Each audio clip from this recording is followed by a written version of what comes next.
All right, it is September 2018, and Maria, we are making these videos for you so you can learn about your family. So this is your grandma, Doris. Hi. And the first question is, so Mom, can you tell me about your parents and siblings and where you grew up? Okay, well, my dad, which is your great-grandfather, was a real hard worker. He worked so hard just to, keep us children really have a good life. Well, he was an accountant. I guess I didn't know if he finished school or college or something. And my mom, which is your great-grandmother, was kind of like a substitute teacher. She is very good in teaching. She's good in history. She's very smart. Your great-grandmother was very smart. That's where your mom got the smartness. Well, that's where great-grandma taught me everything. Yes, the great-grandma taught your mom everything. Your mom can read newspaper when she was 3 years old because of your great-grandmother.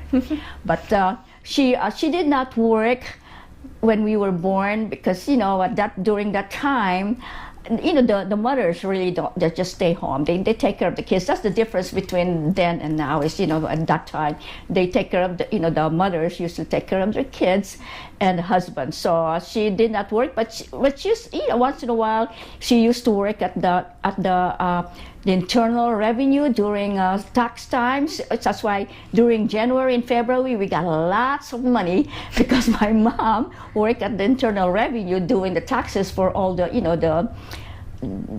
working people or something. So, but by the way, they are working. They're working. They're hard working people. They really work so hard just to keep us three siblings. I have two brothers. I have an older brother named Victor.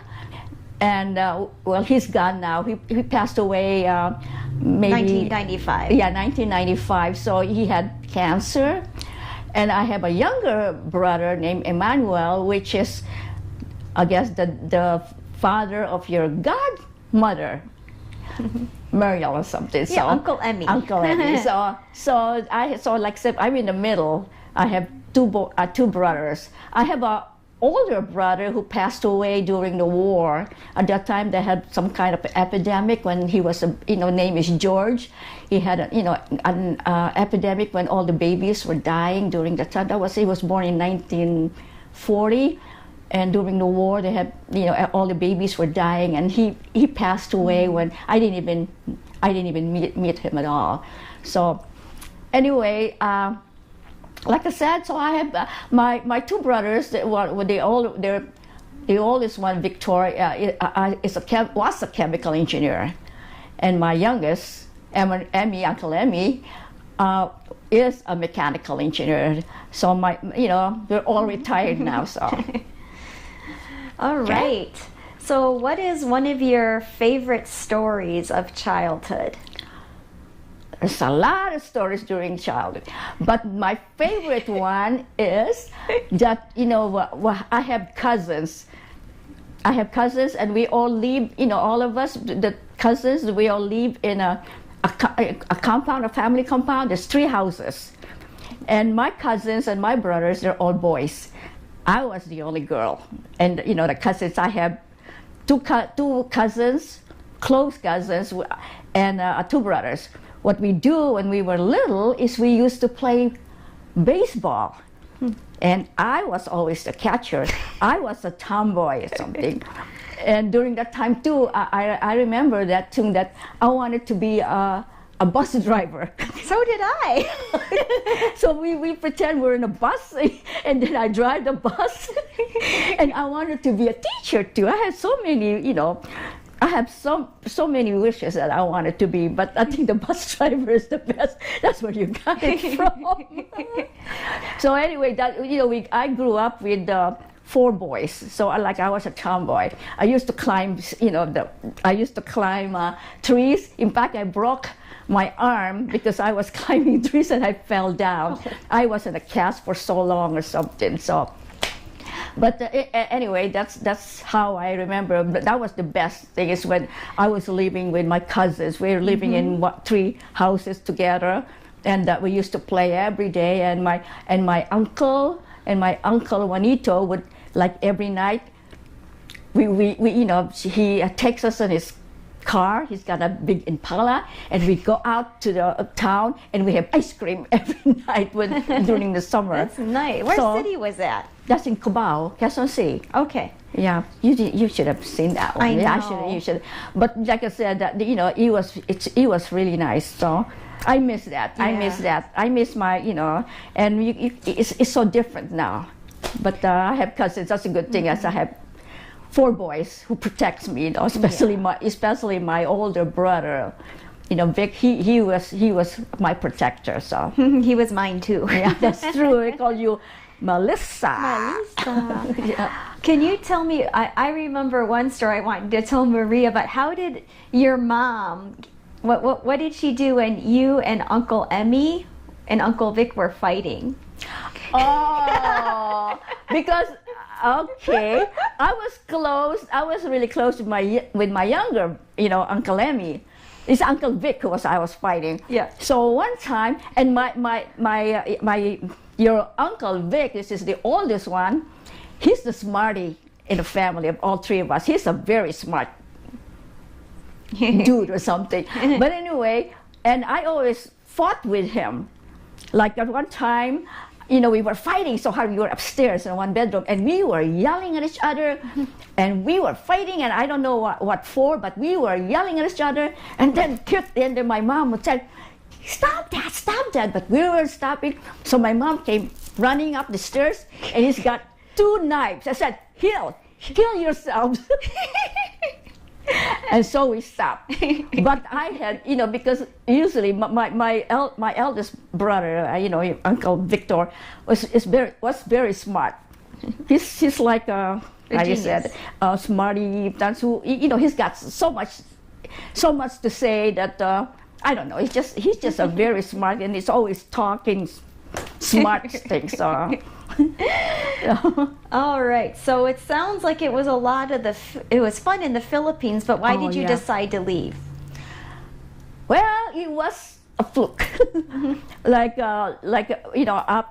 when we went one time, I was off from work. I was working at the National Science Development Board or something when I graduated, and I was walking with my friends over at Luneta, the Manila Boulevard, what do you call them? Whatever. Luneta, yeah. Luneta Boulevard. Yeah. That's just, that's where then we passed by the U.S. Embassy. And there was a long line there. I said, what's going on? I said, let's see what's happening. So we entered the U.S. Embassy and said, what's going on? I said, oh, this is where you apply for a visa to go to the United States.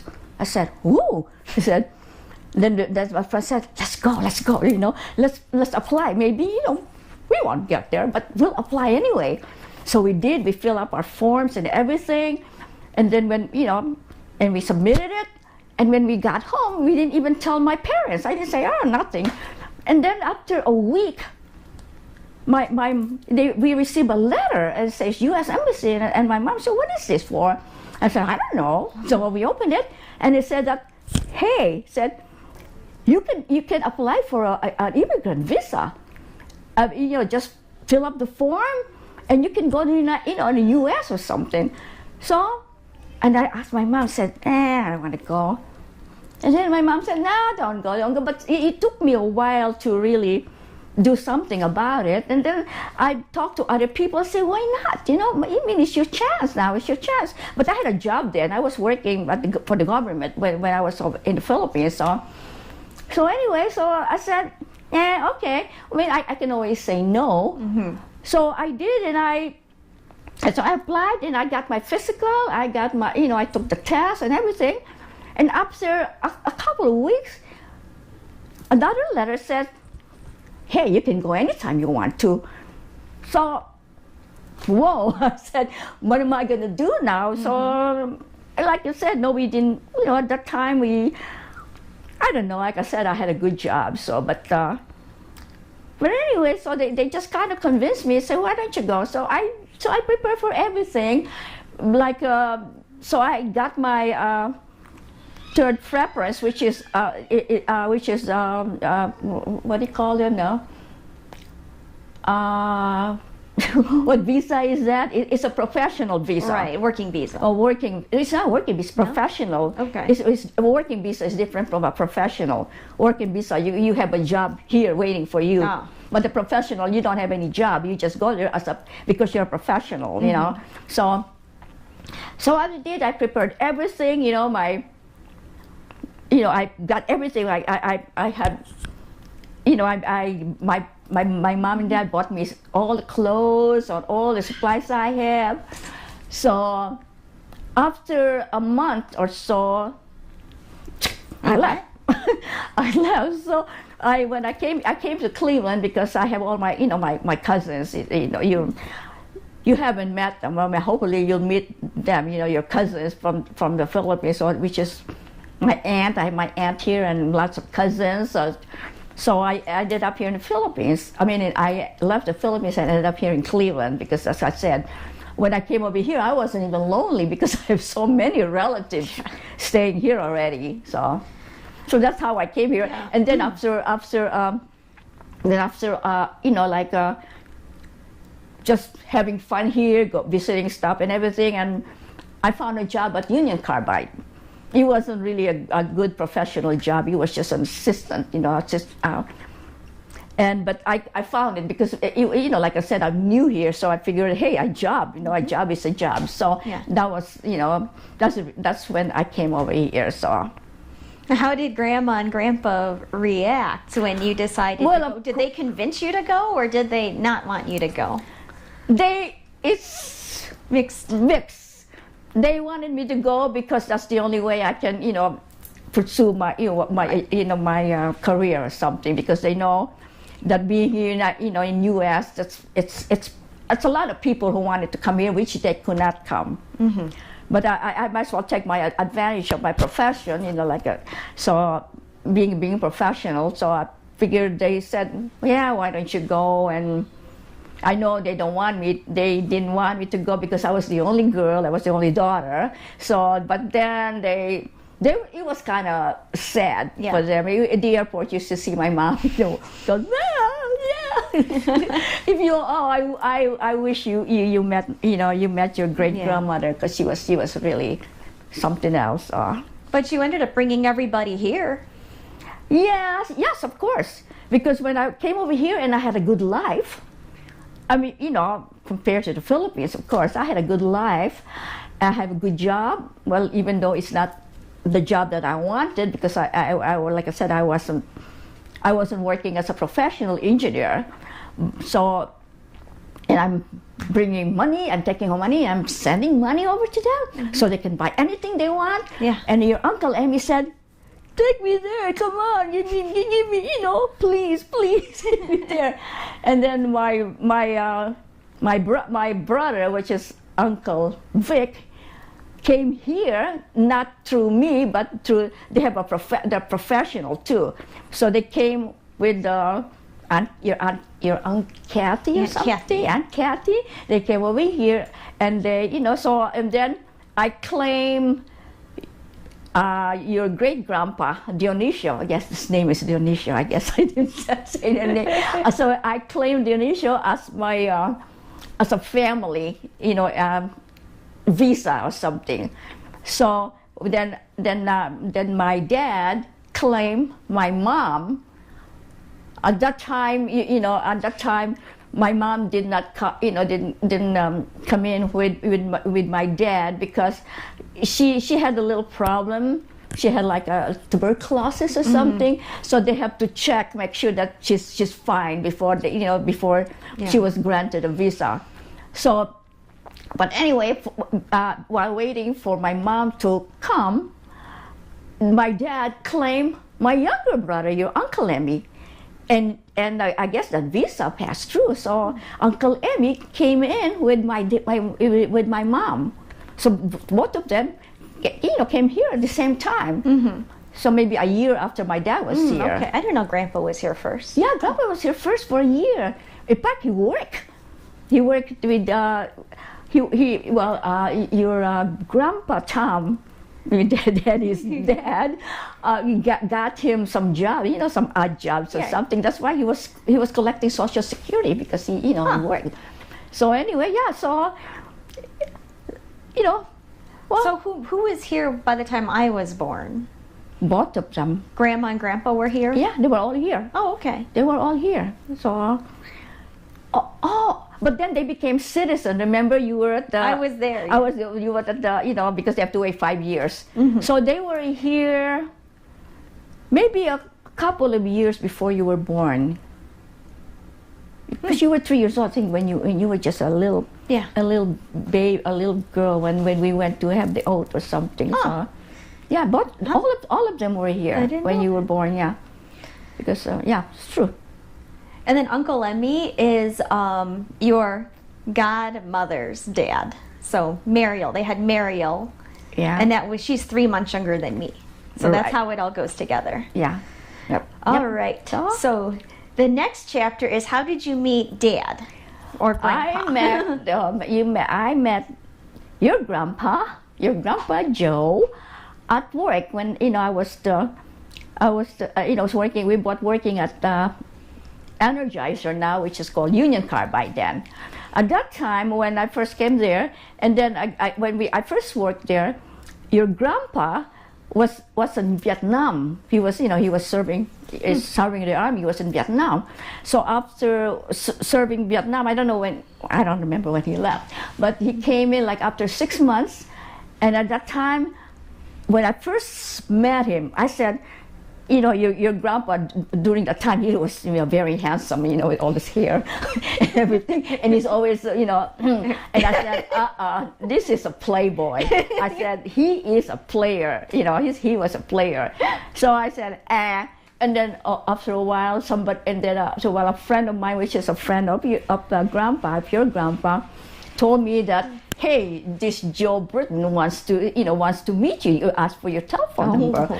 So I said, what for? I mean, he's a playboy, because I thought he's got, all the girls at Energizer, Unicar, but all his girlfriends, because he was really a player. He looked like a player, but he wasn't, no.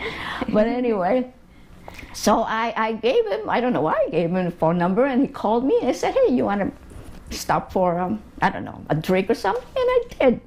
And that's the beginning of the story. Yeah. And we dated, and we waited for a while to get engaged, and then we got married after, I don't know, so many years. I think we were going out for 5 years or something before we... That's a long time. That was a long time. But we weren't engaged. We were just going out. I don't know if it's 5 years, 3 years. I don't remember.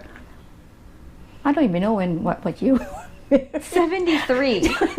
You were married on June 30th, 1979. I started work at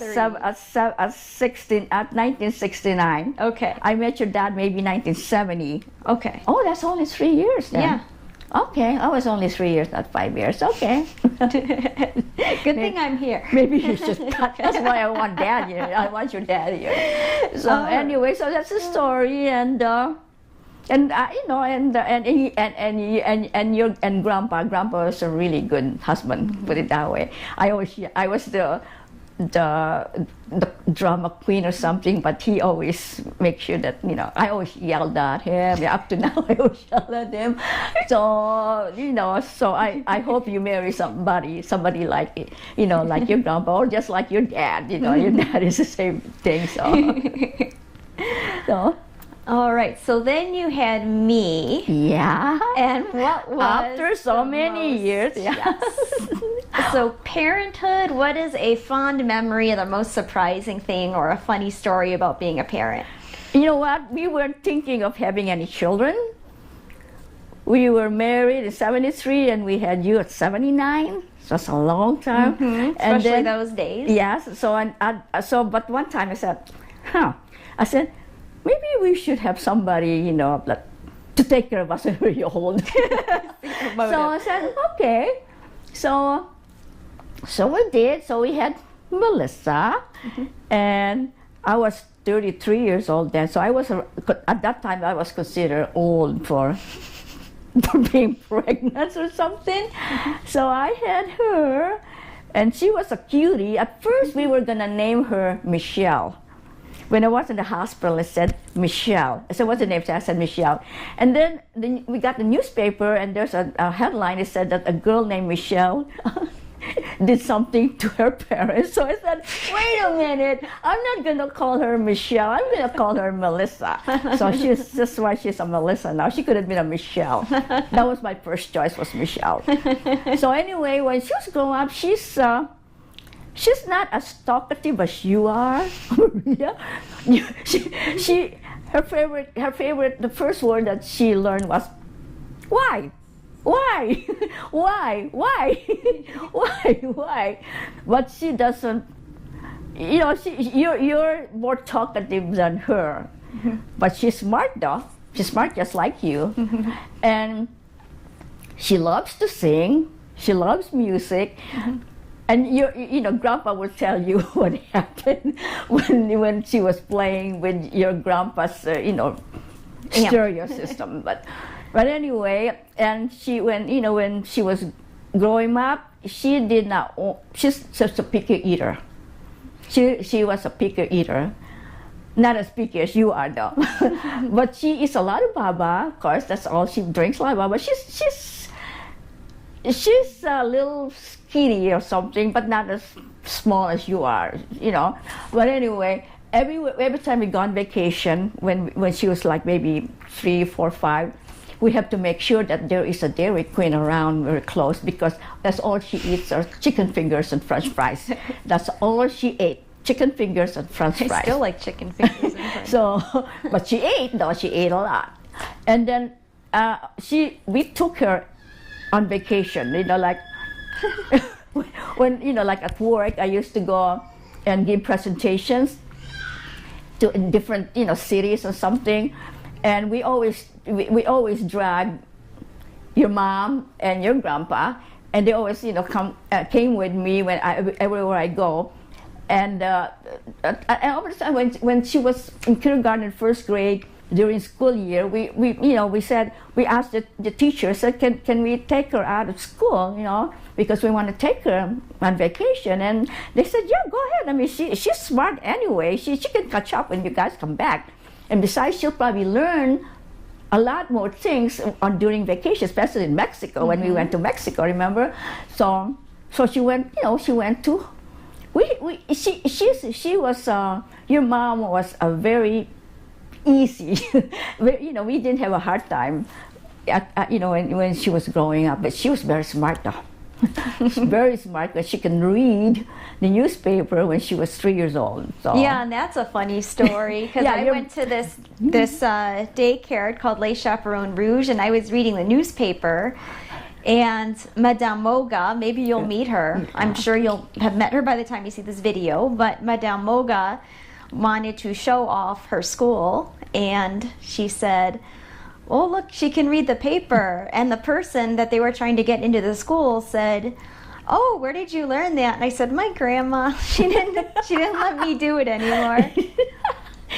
Yeah, she learned. She knew her shapes and numbers, and she can, when we go out somewhere, she can read stuff. The only funny thing about her is, and I hope your mom and dad won't say anything bad in front of you, because your grandpa has the, like he always, when every time somebody cuts in front of him in the car, he always says something bad. I'm not going to tell you what it is. And then, and then when your mom, we stopped by a thing, and your mom was sitting in the back, and there was a kid, in the other car, and your mom, put the windows down, and I said, "Hey, blah blah blah," the bad word, told this kid the bad word that she heard from your grandpa. so she and she was funny too, because every time we go to a restaurant, and she laughs at everybody funny looking. And at one time there was a a guy wearing a cowboy hat, and she went, "Funny, look at the cowboy hat." She was I guess your mom was kind of used to, being adults because she was an only child. So she's been around a lot of adults, and she's used to, and she's not afraid of adults. So it's probably just like you two now, that you can say hi to everybody. So so. All right. So is there something you would like to tell Maria?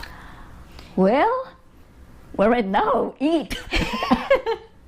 Well, no. Anyway, it's one thing that your mom. If you told your mom, we let your mom do when she was growing up. We let your mom do anything she wants to. She did ballet. She did baton twirl, whatever you call it, and she did gymnastics. She did the sports. Well, she's not very fond of sports, but anyway. Not very good but at she tried. We let her try everything. You should do the same thing.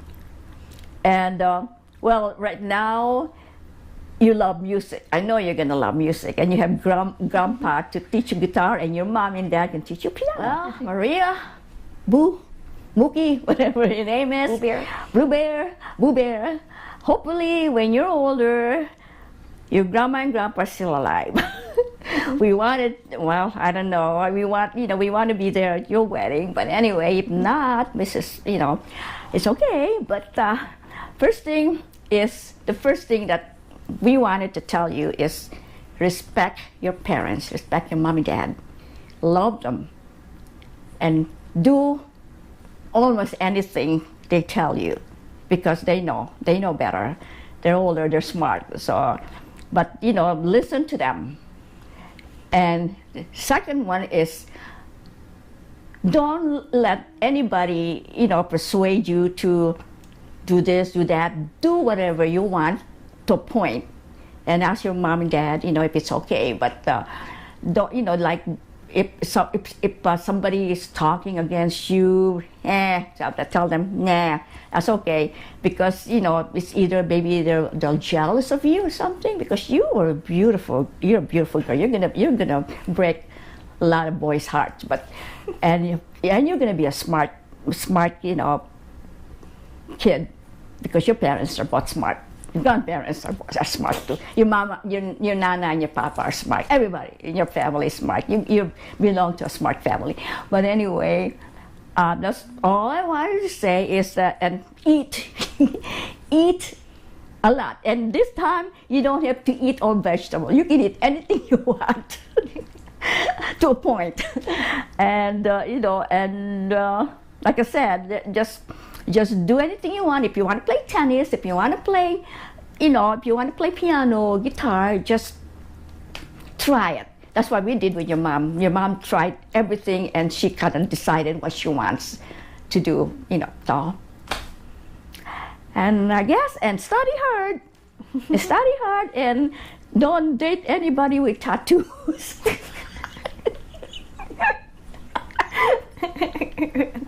I agree with that. Listen to Grandma on that one. And don't take any liberal arts in college. Don't take any English or whatever, and dancing and thinking. Just take and I don't really care, but study hard, because then you can be as successful as your mom and dad. So all right, so that's it. Thank you for the interview. And Maria, I hope you enjoy this.